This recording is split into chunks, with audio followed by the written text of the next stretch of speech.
Isso aí, galera do segundo ano. Vamos para nossa avaliação. Vamos fazer uma análise, perdão, da nossa avaliação aí de sociologia, do que foi trabalhado, e vamos ver aí os pontos importantes aí que nós trabalhamos aí, e principalmente o que eu cobrei ali na avaliação.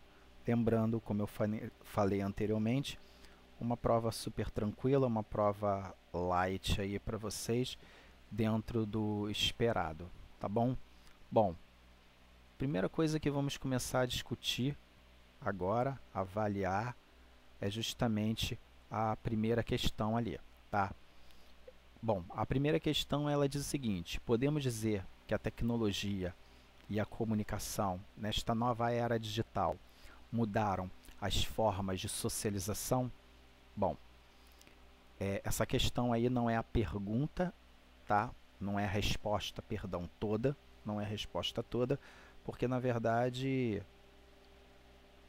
ela é bem extensa, mas eu vou aqui abordar com vocês, eu vou falar aqui do que se trata, tá bom? Primeiro, vamos começar a iniciar o seguinte: as pessoas podem se transformar, tá ok? As pessoas elas podem ser transformadas. A forma das pessoas liderarem o seu meio ambiente, tá? Ela mudou. Então, liderar o meio ambiente ali mudou. Pelas mudanças constantes, o mundo ali ele está conectado, tá? Então, pelas mudanças constantes, o mundo ele está conectado. Leandro, o que isso na verdade significa aí? Bom, vamos voltar à questão aqui. A primeira questão ela fala justamente que podemos dizer que a tecnologia, a comunicação nesta nova era digital, sim, as pessoas elas estão muito mais conectadas. Hoje o mundo ele mudou. Na grande realidade nós podemos perceber que o mundo hoje ele está muito mais competitivo. As pessoas elas estão absorvendo informações toda hora. Isso, o que eu estou fazendo com vocês agora, não é uma novidade. Se você hoje parar para analisar, existem vários cursos por aí no Brasil em que com aulas online, gratuitas ou não, oferecem até certificados de algum determinado curso, tudo isso pela internet. Então você pode hoje fazer um curso onde o indivíduo ele está lá em São Paulo oferecendo um curso aí qualquer, e você naquele horário aí, vamos lá, às 9 horas da noite, você tem acesso ali ao login e senha e você participa da aula ali online, adquirindo conhecimento, e o cara dando uma palestra, uma aula ao vivo, tá? Ou gravada, justamente lá em outro estado. Essa possibilidade, essa ação, ela realmente foi muito importante para o ser humano. Por que foi muito importante para o ser humano? Foi muito importante para o ser humano por causa da conectividade.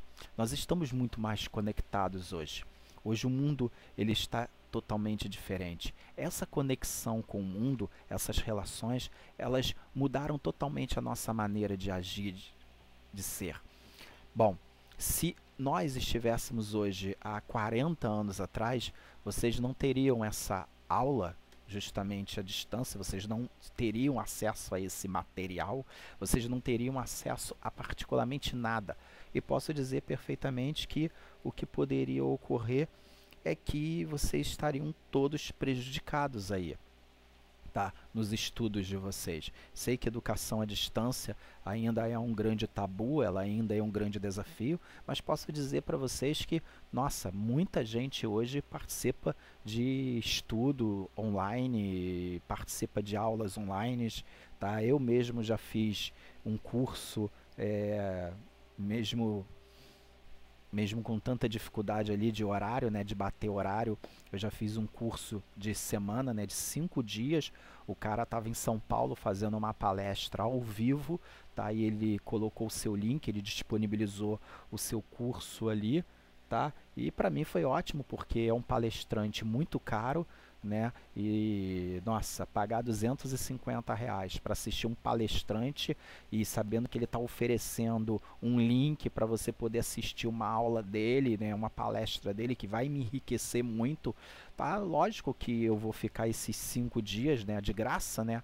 E ainda mais um grande doutor, é óbvio que nós vamos. Essa ferramenta ela foi importantíssima para mim, porque durante 5 dias eu aprendi, eu me formei, adquiri conhecimento, tá? Dentro da minha casa, dentro da minha residência. Se fosse há 40 anos atrás, há 30 anos atrás, isso seria muito impossível, tá ok? O que eu quero dizer com isso é que realmente o nosso mundo ele mudou. A tecnologia hoje ela está a serviço da sociedade. Eu posso justamente me relacionar com as pessoas, com os meus familiares. Então, tudo isso nós já discutimos nas provas, nas avaliações, nos trabalhos. Então, podemos dizer que a tecnologia, a comunicação da nova era, ela mudou até o processo de socialização. Nosso processo de socialização, ele está muito mais dinâmico, ele está muito mais forte, ele está muito mais conectado. A qualquer momento, tá? A qualquer hora, você justamente pode entrar em contato com alguma pessoa. A pessoa não precisa nem estar aqui no Brasil, pode estar lá na Filadélfia e você daqui manda um WhatsApp para ela e a pessoa em instante ela consegue receber lá. Você consegue fazer uma videoconferência com um primo, com um amigo seu que está morando fora, morando na Europa. E essas relações são interessantes, são bacanas, porque a amizade, ela não morreu, pelo contrário, ela tá viva no Skype, tá viva justamente numa videoconferência, mas ela tá viva ali, ela tá presente ali todos os dias. Então, realmente, a tecnologia, a maneira de comunicar, o processo de socialização, ele foi totalmente alterado ali pelas nossas relações ali. Tá ok, galera? Essa daí é uma das questões importantíssimas para a gente poder marcar aí. A outra questão, essa número 2, eu posso dizer para vocês que realmente é uma questão muito extensa aí, porque essa questão ela fala de Theodor Adorno e Marx. Eles falam justamente da indústria cultural. Este conceito se refere à produção e utilização da cultura como bem de consumo industrial, tá ok? Destituindo a arte e a cultura de suas principais características de interpretação, crítica e da realidade. Vamos lá, galera, na realidade tem muito mais coisa do que isso aí. Porque o que é a indústria cultural? A indústria cultural, ela faz parte da nossa sociedade. Ela faz parte dos meios de produção. A indústria cultural, ela está na mídia, ela está na informação. Você agora liga a televisão, está lá a venda de um aparelho eletrônico, de um celular de última geração, a qual você está apaixonado. A mídia, a televisão, ela vai te induzindo esta campanha, o avanço, a propaganda em marketing, tá? Todas essas questões. Então, o que é a indústria cultural? A indústria cultural, ela não é para todos. A indústria cultural, ela vende cultura, ela se apropria da cultura, ela é dona da cultura e muitas das vezes ela é dona também da informação. Meus filhos, ela é dona da informação, de como essa informação ela vai chegar para você. Como é que essa informação vai chegar para você? Como é que você sabe desse aparelho eletrônico novo? É óbvio que você sabe me falar como, né? O WhatsApp, o Instagram, o Facebook, o rádio, a televisão, a propaganda, a informação, ela vai chegar para você a qualquer hora. Ela vai chegar para você a todo momento.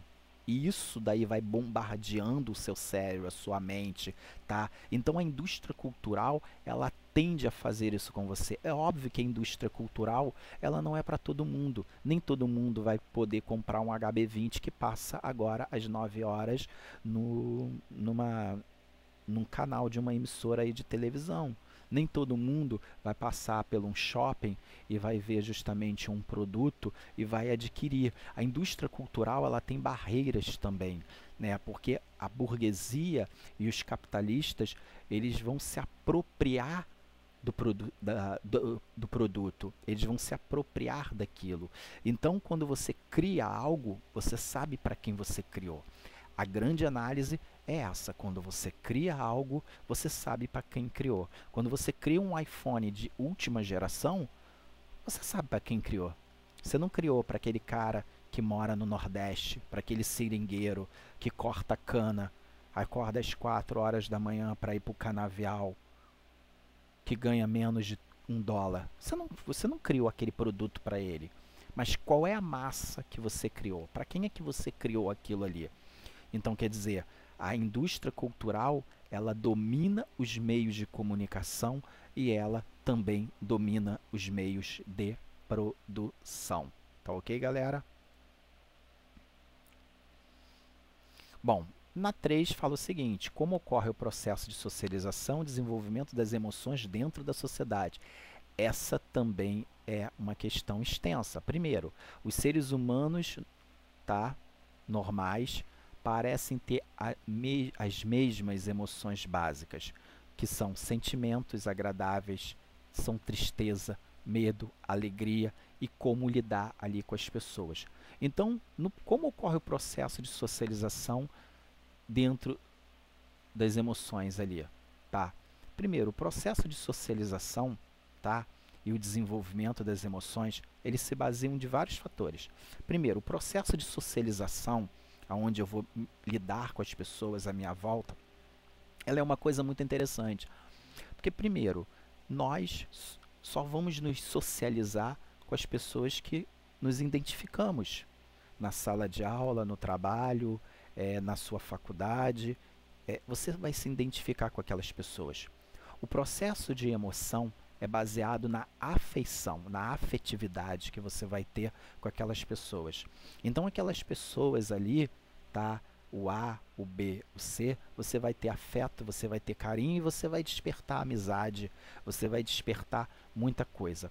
O processo de emoção, nem sempre ele se baseia na questão de que a emoção ela é positiva, né? A tristeza, a raiva, a ira, ela faz parte desse processo de emoção dentro da sociedade. A sociedade como um todo, ela é movimentada de vários pensamentos e ideologias. Estamos vivendo um momento aí delicado na história do nosso país, né? Não vou entrar muito nessa pauta, em que hoje nós temos várias ideias e ideologias de que existe um grupo A, que é contra o isolamento social, existe o grupo B, que é a favor do isolamento social, e existe o grupo A que tem que dizer, vai todo mundo trabalhar, que tem que trabalhar, existe o grupo D dizendo, nossa, não, realmente a gente tem que trabalhar, mas calma, não é bem assim. Então, assim, essa discussão dessas ideologias da sociedade mostra que a sociedade ela vive em grupo. E esses grupos trabalham com as suas emoções, porque essas emoções, muitas das vezes, elas levam em sentimentos de ira, de raiva. Isso é negativo, porque a sociedade, quando ela trabalha muito com a raiva, com a ira, nós podemos dizer que vamos colher coisas que são negativas na nossa sociedade. Mas, a princípio, nós temos que estabelecer aqui agora, tá, que nós temos que saber como lidar com as pessoas. A pergunta é, como é que nós vamos lidar com as pessoas? Só existe uma maneira de lidar com as pessoas, através do respeito. Através de olhar o outro e respeitar o outro. Respeitar a religião, respeitar o outro como pessoa, respeitar a sua opinião sexual, política, tá? Então, quer dizer, o nosso processo de socialização, ele depende muito das nossas emoções, de como nós vamos encarar o outro como pessoas e vamos lidar com aquelas pessoas que estão à nossa frente. É muito difícil lidar com pessoas, por isso que nós temos que ter um equilíbrio emocional muito forte. Nós temos que trabalhar com a nossa mente. Nós temos justamente que, muitas das vezes, criar bons hábitos, tá? Nós temos que, justamente, dentro desse princípio, ser coerente nas nossas ações, naquilo que nós fazemos, tá ok? Principalmente usar o silêncio, tá? Não falar muito. Use sempre o silêncio. Quando você entra em grupos que são grupos ignorantes, vamos dizer assim, minha avó dizia, né? Para você não se meter numa briga, fica quieto, deixa o outro falar a asneira que o outro tem que falar. Porque a sociedade vive assim. A sociedade, muitas das vezes, ela vive nessas discussões. E essas discussões, elas não levam a nada. Por isso que o ponto principal é como nós vamos trabalhar com as nossas emoções. Então, como ocorre o processo de socialização? O processo de socialização, ele ocorre quando nós trabalhamos com as nossas emoções e como nós lidamos com as pessoas, tá? A questão 4, ela fala justamente o seguinte: defina sistema de castras e estabeleça uma relação com desigualdade e preconceito. Primeiro que o sistema de castras, ele é algo que existe há muitos anos, tá? Por que existe há muitos anos? Há milênios isso existe na Índia. O sistema de casta é justamente o sistema que separa grupos, etnias, ele separa as pessoas. Então ele separa as pessoas em camadas de sociedade, tá ok? Bom, então defina-se castra, tá, como um grupo social, tá bom? Hereditário, um grupo social hereditário, no qual a condição do indivíduo passa de pai para filho. Por que isso? Então, assim, o sistema de castra é isso. Ele passa de pai para filho, tá ok? Nesse sistema da Índia que eu estou falando para vocês, tá? Ele passa de pai para filho e é um modelo de organização da sociedade em divisões ali das camadas da sociedade, que é uma divisão socioeconômica.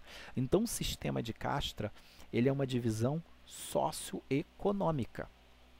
Então, quem mora numa comunidade, numa favela, ele é de uma castra inferior daquele indivíduo que é filho justamente de um desembargador, filho de um grande empresário, filho de um bilionário que pode ter o seu jatinho e poder se locomover pela cidade. Um pobre, ele não tem um jatinho para se locomover pela cidade. A castra, ela é justamente baseada nesse sentido, na divisão socioeconômica. Qual é a divisão socioeconômica? A divisão socioeconômica é essa aí. Qual é a condição do Leandro? O que o Leandro representa para a sociedade? Quanto que eu tenho no bolso? Aliás, essa é a questão. Quanto que eu tenho no bolso? O que eu tenho no bolso na minha conta bancária vai definir a castra que eu pertenço. Então, assim, se eu sou justamente dos milionários, eu sou da castra dos milionários. Se eu sou da castra dos bilionários, eu pertenço à castra dos bilionários. Se eu sou da castra justamente ali dos assalariados, do proletariado, eu sou justamente da castra do proletariado. Eu não faço parte da burguesia. Tá ok? Então, essa divisão socioeconômica, ela define o grupo que você pertence. Qual é o grupo que você pertence? Qual é a sua castra? De burguês? De proletariado? Qual é a castra que você pertence? Tá ok? Então, a desigualdade social, ela nasce através do olhar que nós temos das pessoas, do que elas representam, tá ok? É a questão socioeconômica ali do indivíduo que pesa. Bom, na área da ciência observamos a vida dos animais, vendo que eles andam em grupo, podemos afirmar que a sobrevivência de cada espécie depende do grupo. Eles dependem dos outros para caçar e para se defender. Dentro desta teoria, podemos dizer que a raça humana é parecida com dos outros animais? Bom, também é uma questão extensa. Primeiro que aprendemos e reproduzimos normas e valores nos grupos sociais que nós estamos inseridos. Nós temos sentimento e defesa pessoal do coletivo. Então, a questão principal é, tá? Dentro desta teoria, podemos dizer que a raça humana é parecida com dos outros animais? Sim, com certeza. O ser humano, ele vive em grupo. O ser humano se identifica com o grupo. Cientificamente, todos os animais, eles vivem em grupos. Todos os animais se identificam com grupos. E quando você se identifica com um grupo, também existe a questão da defesa, né? Eu defendo o meu grupo, eu defendo a minha categoria, não é verdade? Então, a partir daí, este é o ponto mais importante, tá ok? Então, assim, nós somos parecidos com os animais, em questões de defesa, em questão de sentimento, tá bom? Então, assim, nós somos parecidos com os animais, nos adaptamos, sim. Nós temos sentimentos, sim. Andamos em grupos, sim. Defendemos as pessoas que estão à nossa volta, sim. Defendemos as pessoas que estão à nossa volta, tá? Quem nunca comprou a briga de um amigo, não é verdade? Quem nunca defendeu um amigo? Então, assim, a grande análise principal é essa. Sim, nós vivemos em grupos, temos os sentimentos e defendemos justamente o grupo que vivemos, tá? Somos muito parecidos com os animais a partir dessa ideia.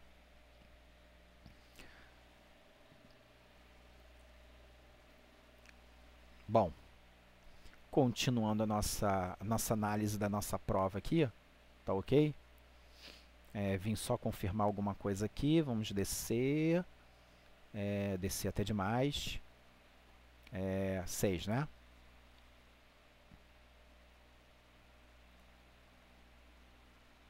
Bom, a 6 diz o seguinte: as tribos urbanas, também chamadas de subsociedades ou metropolitanas ou regionais, são constituídas de microgrupos que têm como objetivo principal estabelecer redes de amigos com base em interesses comuns. Essas agregações apresentam uma conformidade de pensamentos, hábitos e maneiras de se vestir. A expressão tribo urbana foi criada e estudada como pesquisa acadêmica pelo sociólogo francês. Gente, está lá no livro de vocês. Então, assim, talvez essa daí foi a pergunta mais fácil, tá, de se estabelecer, tá bom? Então, assim,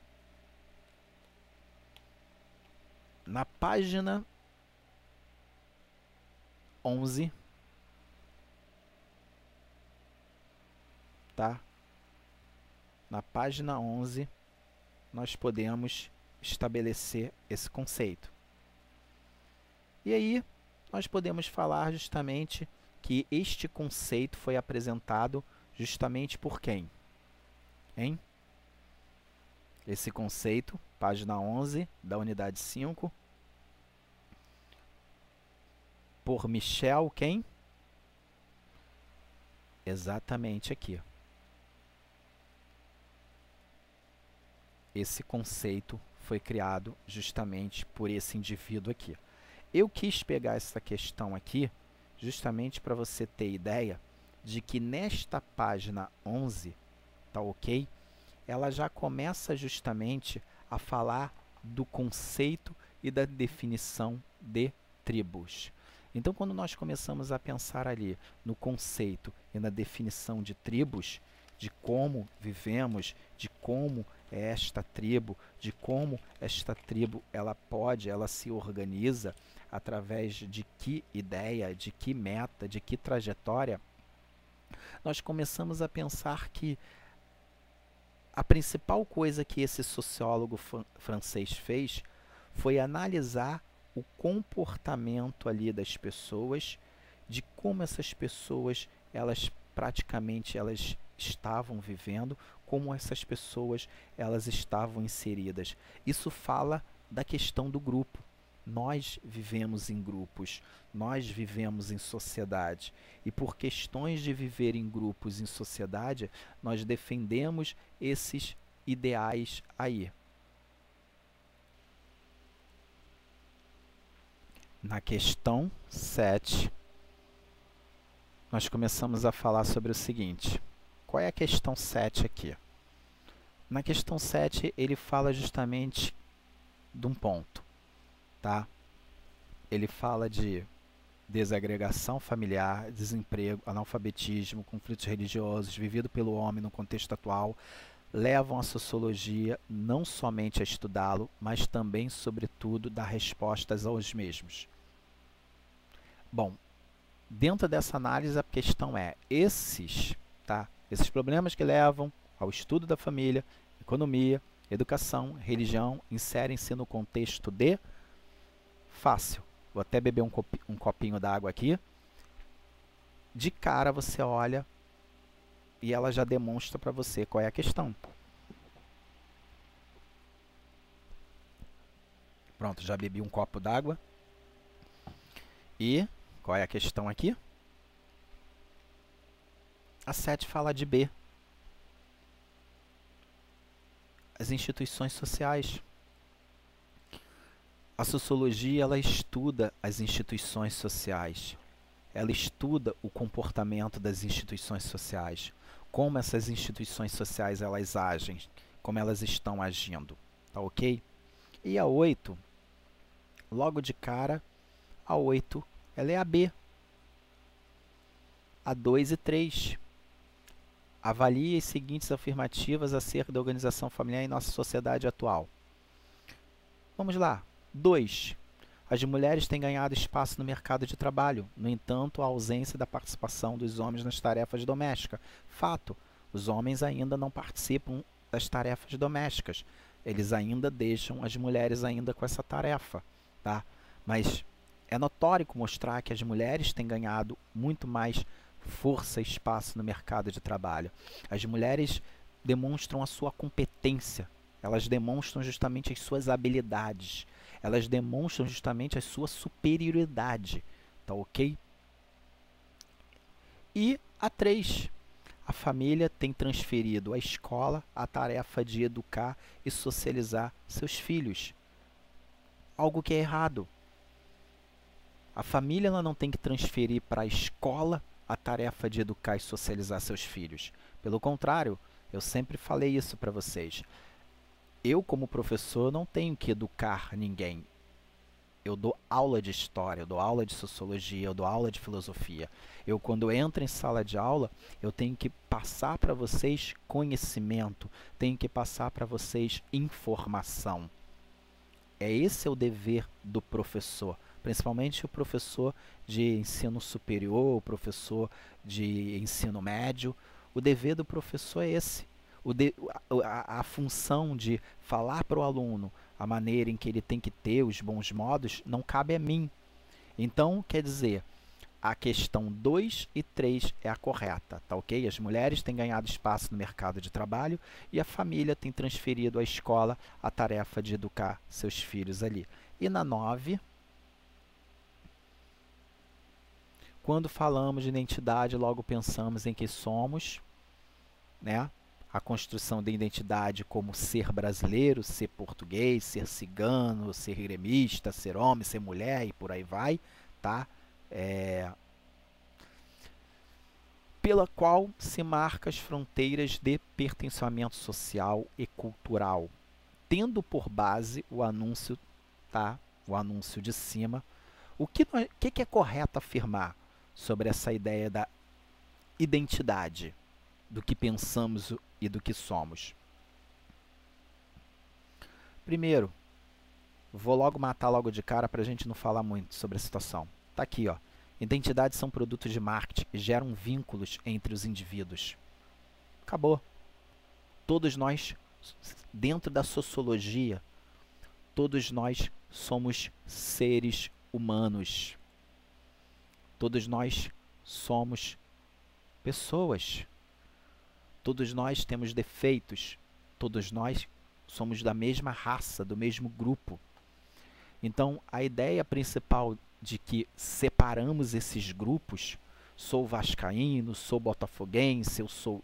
Não, isso é uma ideia errada de identidade. Nós temos que hoje defender a mesma espécie, temos que defender a mesma raça, temos que proteger a raça humana, temos que defender os nossos valores. Temos que buscar ferramentas e alternativas para podermos viver numa sociedade mais justa e mais fraterna. Algo que ao longo dos anos nós estamos perdendo aí, tá? Bom, 10 também é super fácil. Sobre o processo de dar, sobre o tema, perdão, meus filhos, sobre o tema da diversidade étnica, as teorias sociológicas afirmam que na cultura brasileira nós se destacamos pelo quê? Bom, pronto, não vou nem caminhar muito. Tá aqui, ó. A 10 é C. O carnaval possibilita o encontro de diferentes grupos étnicos e sociais. Acabou. Você não precisa nem ir além. O carnaval ela é uma festa justamente em que mostra, em que toda a sociedade, todo mundo ali está unido, independente da sua condição social. Bom, no termo nisso, né? Eu particularmente vejo que até o carnaval tem um pouquinho de desigualdade, mas deixa isso para lá. Mas a princípio o carnaval ele possibilita isso, né? O encontro de todo mundo tá ali. Nossa, imagina, todo mundo tá ali naquele carnaval na praia de Ipanema. Tem ali gente de várias, vamos dizer assim, de várias etnias, de várias raças, né, de vários grupos, vários movimentos, todos ali festejando, bebendo, comemorando, sorrindo. Então, assim, é um evento que marca a presença de muitas pessoas ali dentro da sociedade. Tá ok, galera? A partir desta análise, né, da prova que fizemos aí, espero que vocês tenham aí conseguindo, né, atingir o objetivo de vocês, que é realizar uma prova de consulta dentro do esperado, e eu espero justamente que todos ali possam realmente ter adquirido a informação e o conhecimento necessário. Valeu, galera, um abraço para todo mundo aí e até a próxima.